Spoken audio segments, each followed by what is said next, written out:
હું ન હોય તો હવે શું ફરક પડશે, કે મારી ગેરહાજરીથી દુનિયામાં શું ફરક પડી જવાનો, આ તો તારાથી 2 વર્ષ કે 2 મહિના નાનો છે તેમ છતાં એને માર્ક્સ વધારે આવે. એટલે XYZ જેવો જ મારો દીકરો કે મારી દીકરી થાય જે માનસિકતા છે એ જો આપણે દૂર રાખીએ, માતા પિતાઓએ અને ઘણીવાર શિક્ષકોએ પણ આપણા વિદ્યાર્થીઓની અંદર, આપણા સંતાનોની અંદર ખામી જોવાને બદલે ખૂબી જોવાના દૃષ્ટિકોણ જે છે ને એ ખાસ વિકસાવવાની જરૂર છે.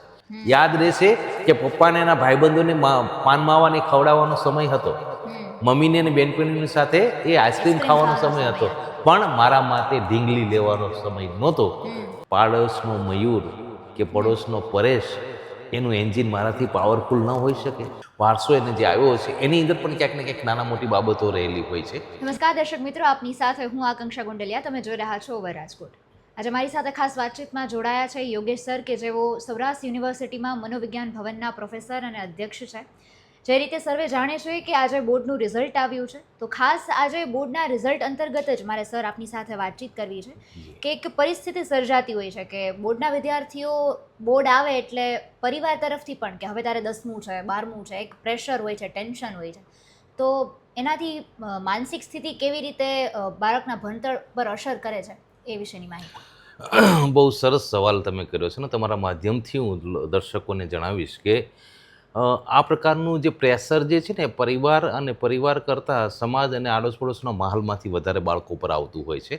ખાસ કરીને બોર્ડની એક્ઝામ આવવાની હોય પહેલાં જાણે પડોશીઓને કેમ બોર્ડની એક્ઝામ દેવાની હોય એવી રીતે બાળકની સાથે વર્તન કરતા, બહાર નીકળે તો તારે બોર્ડ છે, તારે બોર્ડ છે. આમ તો બોર્ડનું પ્રેશર જે છે ને એ વિદ્યાર્થીને પોતાને એટલું બધું હોતું નથી, પણ બીજા લોકોએ એને જે બોર્ડનો હાવ દેખાડ્યો, હવે તો બોર્ડ છે, હવે તો આ છે, એને કારણે બાળકોની અંદર ખાસ કરીને વિદ્યાર્થીઓમાં આ પ્રકારનું સ્ટ્રેસ, આ પ્રકારનું એક પ્રકારનું ચિંતા એ બધું આવતી હોય છે.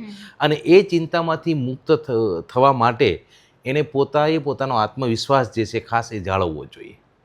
તો સર, મારે મુખ્ય કેન્દ્ર વિષય આજે રાખવું છે આત્મહત્યા. કારણ કે બાળક એટલો બધો નાસીપાસ થઈ જતો હોય છે કે માત્ર 1 કે 2 માર્કના લીધે કે એને એવું લાગે છે કે એને માર્ક્સ નથી આવ્યા તો એ સમાજમાં બીજા બધા બાળકોથી બહુ નબળો છે એમ માનીને બાળકો આત્મહત્યા કરી લેતા હોય છે, અને એનો રેશિયો દિવસે ને દિવસે ઘટવાને બદલે વધી રહ્યો છે.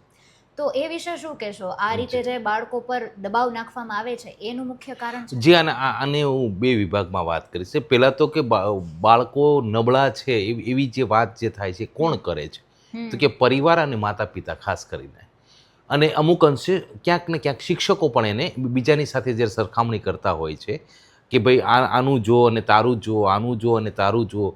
પડોશના બીજા XYZ જે વિદ્યાર્થીઓ હોય તો એની સરખામણી માતા પિતા કરતા હોય છે કે જો આ તો તારાથી 2 વર્ષ કે 2 મહિના નાનો છે તેમ છતાં એને માર્ક્સ વધારે આવે, તો એનાથી 2 મહિના કે 2.5 મહિના મોટો છે તો તેમ છતાં તારી તો આ બધી સરખામણીઓ જે છે એ માતા પિતા અને ખાસ કરીને પડોશના લોકો અને પરિવારના સભ્યો જે લાવતા હોય છે, એને કારણે બાળક જે છે ને એ પોતાના પ્રત્યે એ વધારે જાગૃત થવાના પ્રયત્ન કરે છે. અને આ વધારે જાગૃતતા જે છે ને એ એને અંદર એને પોતાની તુલના કરે છે કે આનાથી હું શ્રેષ્ઠ છું અને નથી શ્રેષ્ઠ. જ્યારે માણસને એવું લાગે છે કે હું બીજાથી શ્રેષ્ઠ નથી અથવા તો હું નકામો છું, આવું જ્યારે એને ફીલ થવા માંડે એટલે એની પાસે આ દુનિયા જે છે દુનિયા એના માટે નકામી લાગે છે. કારણ કે એને જે જીવવાનો હોપ જે હોય છે, આશા જે હોય છે, એ આશા જતી રહે છે પછી. અને એ આશાને જતી રહેવા પાછળ જો કોઈ હોય તો એ દબાણ છે. સામાજિક દબાણ, પારિવારિક દબાણ અને શૈક્ષણિક દબાણ, આ 3 પ્રકારના દબાણો જે છે એ દબાણોને કારણે બાળકના મનની અંદર એ હું ન હોય તો હવે શું ફરક પડશે, અથવા હું ખરાબનો ભાવ કે મારી ગેરહાજરીથી દુનિયામાં શું ફરક પડી જવાનો, આ બધા પ્રકારના ભાવ જે છે એને જાગૃત થતા હોય છે. અને એ જો લાંબો સમય ચાલે તો અમારે મનોવિજ્ઞાનની ભાષામાં આ બધા ભાવ જે છે એને માયુસ કહીએ છીએ, માયુસની સ્થિતિ કહીએ છીએ. અને એને એક નામ આપ્યું છે જે ડિપ્રેશન કે ખિન્નતા જેને કહીએ છીએ. તો આ જે ખિન્નતા કે ડિપ્રેશન જે છે એની અવસ્થા જો લાંબો સમય સુધી એ બાળકની અંદર રહે કે એ વિદ્યાર્થીની અંદર રહે તો એ આત્મહત્યા તરફ દોરાતો હોય છે. હવે આ આત્મહત્યા આવવા પાછળ અથવા આવા પ્રકારના વિચારો પાછળ જવાબદાર કોણ છે, તો કે જવાબદાર આજુબાજુની પરિસ્થિતિઓ. ઘણીવાર એને જેનેટિક પણ સમસ્યા હોય, માતા પિતાનો વારસો, દાદા દાદીનો, મામા મામાનો જે વારસો એને જે આવ્યો છે એની અંદર પણ ક્યાંક ને ક્યાંક નાના મોટી બાબતો રહેલી હોય છે. સામાજિક પરિસ્થિતિઓ પણ હોય છે, વ્યક્તિગત પરિસ્થિતિઓ, એટલે ઘણા બધા કારણો હોય છે. બીજો જે તમારો સવાલ હતો કે શા માટે આત્મહત્યા વધી છે. તો એનો હું જવાબ આપીશ કે એમાં ખાસ કરીને આત્મહત્યા વધવા પાછળનું જો કોઈ કારણો હોય તો એનું કારણ છે કે આપણે આધુનિક બન્યા, આપણે જુદા જુદા પ્રકારની ભૌતિક સુવિધાઓ પ્રાપ્ત કરવા માટે તલપાપડ બન્યા. માતા પિતા સમાજે બધા લોકોએ એ આધુનિક દરેક સાધનો જે છે એને વસાવી લીધા અને એનો ઉપયોગ કરવા માંડ્યો. પણ કેવો ઉપયોગ કરવો જોઈએ, કેટલો કરવો જોઈએ, શા માટે કરવો જોઈએ, શેને માટે કરવો જોઈએ, આ બધી જે આચાર સંહિતાઓ છે ને એ આચાર સંહિતાઓ આપણે અને સમાજે ક્યાંય ઘડી નહીં. એટલે એ સમજણ ન વિકસી. એની પાછળ ક્યાંક સાયકોલોજીસ્ટ, ક્યાંક સમાજશાસ્ત્રીઓ અને ક્યાંક સામાજિક વૈજ્ઞાનિકો પણ જવાબદાર છે કે એ લોકોએ માહોલ પ્રમાણે બાળકોને જે શીખવવો જોઈએ, બાળકોને જે કહેવું પડે. માની લો કે મારા હાથમાં મોબાઈલ છે તો એ મોબાઈલનો ઉપયોગ મારે ક્યારે અને કેવી રીતે કરવો, શેના માટે કરવો, એની જો આચારસંહિતા મને આપવામાં આવી હોય કે આનો ઉપયોગ આમ થાય છે, એને બદલે આપણે શું આપવામાં, આપણે નકારાત્મક આચારસંહિતા હોય છે. એ આમ નહીં કરવાનું, આમ નહીં કરવાનું, આમ નહીં કરવાનું.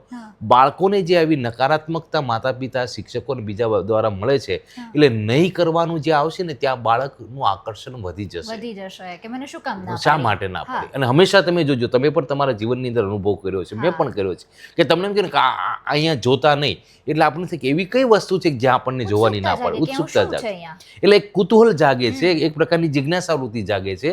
એટલે આપણો જે ઉછેર છે, ઉછેરની અંદર જે નકારાત્મકતા છે ને એ નકારાત્મકતાના કારણે જ બાળકો એ તરફ વળ્યા. બીજું કે આધુનિક સાધનો આવ્યા, ફાસ્ટ કોમ્યુનિકેશન થયું.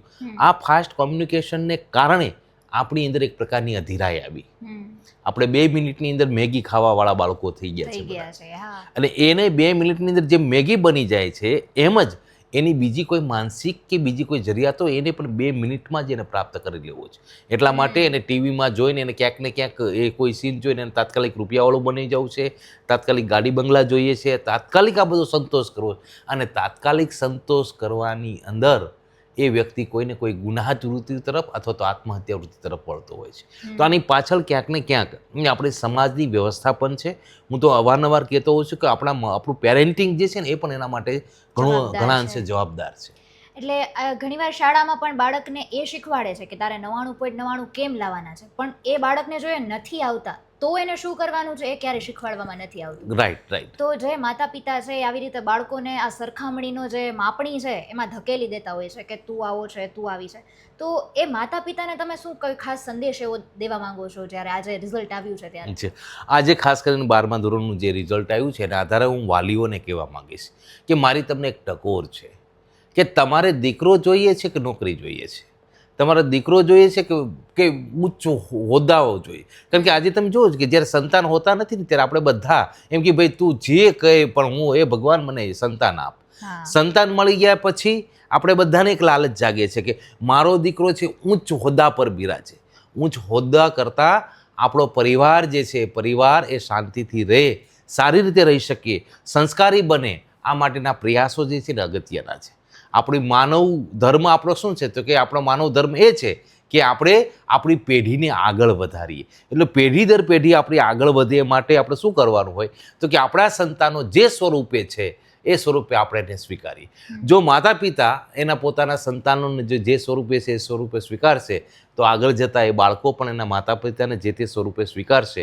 અને આનાથી ફાયદો એ થશે, આત્મહત્યાઓ તો ઘટશે પણ આગળ જતાં વૃદ્ધાશ્રમો પણ ઘટશે. કારણ કે બાળકોને નાનપણની અંદર એવું એના માતા પિતા એને એક્સેપ્ટ કરી લીધા છે એટલે વૃદ્ધાવસ્થામાં એ બાળક એને કે ભાઈ હું ગમે એવો હતો, મને મારા માતા પિતાએ કદાચ હોશિયાર નહોતો, ઠોઠ હતો, જે હતો એ મારી સરખામણી ક્યારે બીજા સાથે નથી કરી અને મને મારા માતા પિતાએ બહુ સાચવ્યા છે, તો એ બાળક આગળ જતા એને વૃદ્ધાશ્રમમાં નહીં મોકલે, નકારાત્મકતા નહીં આવે. હું તમને એક નાનું ઉદાહરણ આપું કે અમે તો મનોવિજ્ઞાનનો અભ્યાસ કરતા હોય એટલે એક વખત અમે આખો ગ્રુપમાં અમારા પીએચડીના વિદ્યાર્થીઓ, અમારા ડૉક્ટર ધારાબેન, અમે બધા એ મેળા દરમિયાન અમે મેળાનું મનોવિજ્ઞાન શું હોઈ શકે, લોકો શા માટે આવે એવું ઓબ્ઝર્વેશન માટે ગયા. અને એ ઓબ્ઝર્વેશન દરમિયાન અમે જોયું તો એક કપલ હતું, એની સાથે એક બાળક હતો અને બાળકને એની મમ્મી જે છે હાથ પકડીને ઢસડતો. બાળક જે છે એ આમ એક જગ્યાએ આંગળી ચીંધીને કહે તો પેલી ઢીંગલી મારે લેવી છે, પેલી ઢીંગલી મારે, પણ એની મમ્મી છે ને પરાણે એને ખેંચી જતી.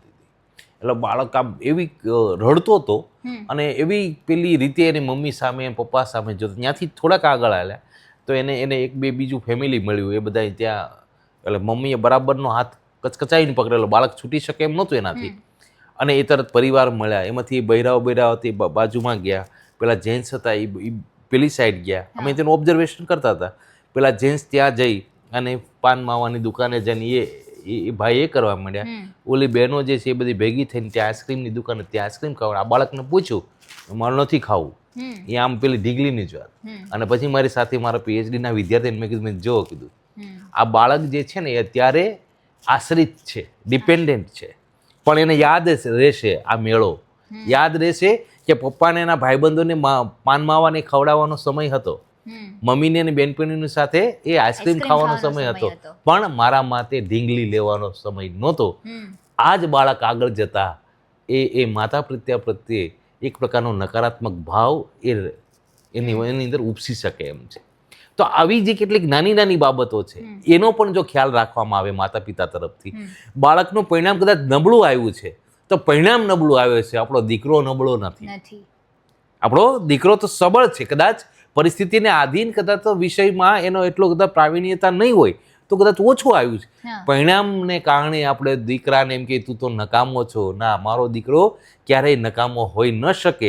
આ પ્રકારની માનસિકતા જો માતા પિતા વિકસાવશે તો બાળક એ આઘાતમાં નહીં આવે અને કોઈને કોઈ પ્રકારનું નકારાત્મક પગલું નહીં ભરે. એવું કહી શકે કે કદાચ એના માર્ક્સ ઓછા આવ્યા છે તો માથે હાથ ફેરવીને કે કાંઈ વાંધો નહીં, તું બીજું બહુ સારું કરી શકે છે, તો એનામાં આત્મવિશ્વાસ જાગશે કે હું બીજા બધી વસ્તુઓ માટે પણ સક્ષમ છું, નવી વસ્તુ કરી શકું છું. અને એવા કેટલાય ઉદાહરણ છે.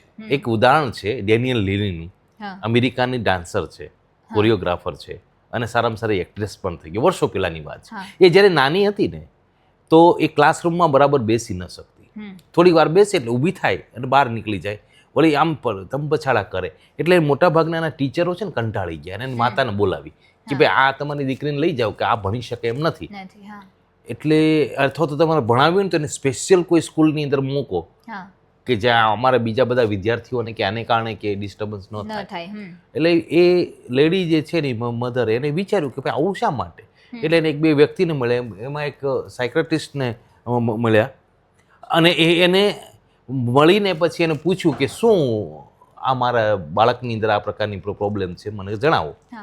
એટલે એ સાયક્રેટિસ્ટે છે જોયું કે બેસો, કે દીકરી બેસાડી, પછી એને ઘણા બધા સવાલ કર્યા અને એ સમય દરમિયાન એવું અચાનક બન્યું કે એ જે સાયક્રેટિસ્ટ છે તો એની બાજુમાં રેડિયો હતો, ત્યારે રેડિયાનો જમાનો, રેડિયામાં સરસ મજાનું એક ગીત આવ્યું, એટલે અચાનક ઓલાને ભૂલથી એનું વોલ્યુમ થોડુંક વધી ગયું, પેલી દીકરી જે બેઠી હોય એના પગ જે છે ને એ થનગણવા માંડે, એટલે આણે વોલ્યુમ વધાર્યું અને કીધું વાહ સરસ તને આવડે જોતો, અને એ દીકરીએ ત્યાં નાનો એવો થોડુંક ડાન્સ કર્યો અને પછી પેલા સાયકોલોજીસ્ટ કીધું કે તમારી દીકરીની અંદર ખામી નથી, ખૂબી છે. વાહ. માતા પિતાઓએ અને ઘણીવાર શિક્ષકોએ પણ આપણા વિદ્યાર્થીઓની અંદર, આપણા સંતાનોની અંદર ખામી જોવાને બદલે ખૂબી જોવાના દૃષ્ટિકોણ જે છે ને એ ખાસ વિકસાવવાની જરૂર છે.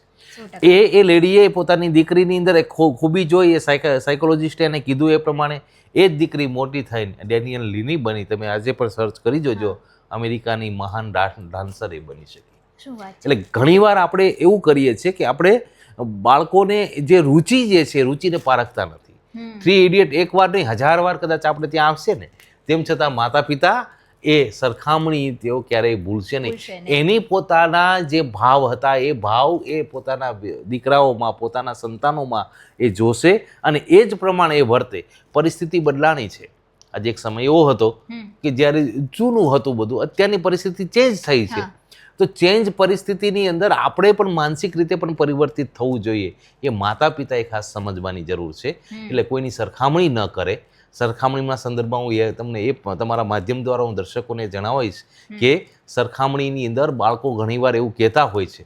એક સરસ મજાનું ઉદાહરણ છે કે એક પિતા પોતાના દીકરાને લઈને લોંગ ડ્રાઈવ પર જતા હતા, પોતાનું વાહન લઈને. એનું વાહન લઈને લોંગ ડ્રાઈવ ઉપર જાય એટલે બાળક કે વાહ પપ્પા, અને એ સરસ મજાનું ચલો તો પપ્પા તમે ખૂબ ફાસ્ટ ચલાવો છો. એવામાં અચાનક બાજુમાંથી બીજી કાર સરસલાટ પસાર થઈ ગઈ. એટલે પેલો બાળક કે નહીં પપ્પા તમે એ કાર છે ને એની આગળ આપણી ગાડી કરી દો, જલ્દી ચલાવો, ઝડપથી ચલાવો.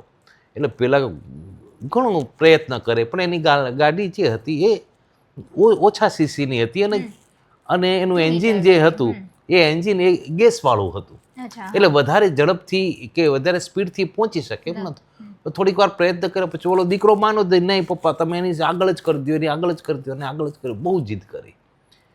પછી એને પપ્પા ખીજાણા, દીકરાને ઉપર હાથ ઉપાડવા ગયા ને કે પપ્પા એક મિનિટ, શા માટે આપણી ગાડી એનાથી આગળ નથી? તો કે જો દીકરા, એના કારણો હું તને કહું કે આપણી ગાડી જે છે ને એનું સીસી, એનું પાવર જે એન્જિનનું છે ને એ ઓછો છે. આપણી ગાડી જે છે એ ગેસ કીટની છે, એટલે કે એને કારણે એની સ્પીડ બીજા ફ્યુઅલ હોય એના કરતાં ઓછું હોય. આપણી ગાડીની જે કિંમત પણ ઓછી છે, કારણ કે આપણી કેપેસિટીના આધારે આપણે આ ગાડી લીધેલી છે. એ બધી ગાડીઓનો એનું ફ્યુઅલ, એનું એન્જિન એ બધું પાવરફુલ છે, અને એટલા માટે એ સડસડાટ આપણાથી આગળ જઈ શકે છે. અને પછી પેલો દીકરો કહે છે, પપ્પા તો એવું ન બની શકે, પાડોશનો મયુર કે પડોશનો પરેશ એનું એન્જિન મારાથી પાવરફુલ ન હોઈ શકે? શું વાત છે, 100% હોઈ શકે ને? હોઈ શકે. હા, તો ત્યારે જ તમે કેમ નથી સ્વીકારતા કે બેટા તું પાછળ રહી ગયો છે, કાંઈ વાંધો નહીં, તારું એન્જિન થોડુંક નબળું છે, એનું પાવરફુલ છે, તો એ આગળ જતો રહ્યો. આગળ જતો રહ્યો. બસ માતા પિતાએ આ જ શીખવાનું છે કે આપણે કઈ ગાડીમાં ફરીએ છીએ, એનું કેવું એન્જિન પાવરફુલ છે, એની સરખામણી એ આપણે આપણા સંતાનોની બીજાની સાથે કરીએ. કે ભાઈ એ દરેકનું અલગ કૌશલ્ય છે, અને એ કૌશલ્યના આધારે એ વર્તતા હોય. એટલે XYZ જેવો જ મારો દીકરો કે મારી દીકરી થાય એવી જે માનસિકતા છે એ જો આપણે દૂર રાખીએ તો મારા ખ્યાલથી આ બધી સમસ્યામાંથી આપણે બહાર આવી શકીએ. ખૂબ સરસ વાત કરી સરે કે આપણા બાળકોની જે રુચિ છે આપણે તેને ઓળખીએ, અને એક મુખ્ય શબ્દ તમે લોકો પણ એક લખીને ક્યાંય રાખી દેજો કે બાળકોની ખામી જોવાને બદલે તેની ખૂબી જોવો, અને તેની સાથે માતા પિતા કરતાં પણ મિત્ર બનીને ઊભા રહો, અને એમ કહો કે માર્ક્સ ઓછા આવ્યા છે, કાંઈ વાંધો નહીં, તું બીજું પણ સારું કરી શકે છે, આગળ વધી શકે છે. બસ આ જ વિચારસરણી કેળવવાની જરૂર છે, તો આપણે પણ આપણા બાળકો છે તેને બચાવી શકીએ છીએ, અને જે આત્મહત્યા નામનું જે દૂષણ છે, જે રાક્ષસ છે, તેને પણ આપણે સમાજમાંથી હટાવી શકીએ છીએ. ખૂબ ખૂબ આભાર સર, આપની સાથે વાતચીત કરવાથી ખૂબ જ મજા આવી અને ઘણું બધું નવું જાણવા મળ્યું છે. અને આઈ હોપ દર્શકો તમને પણ આ વિડીયોમાંથી ઘણું શીખવા મળ્યું હશે. વધુને વધુ લોકો સુધી આ વિડીયો શેર કરજો, જેથી વધુ લોકો સુધી આ માહિતી પહોંચી શકે. આજના માટે બસ આટલું જ. ફરી મળીશું. નમસ્કાર.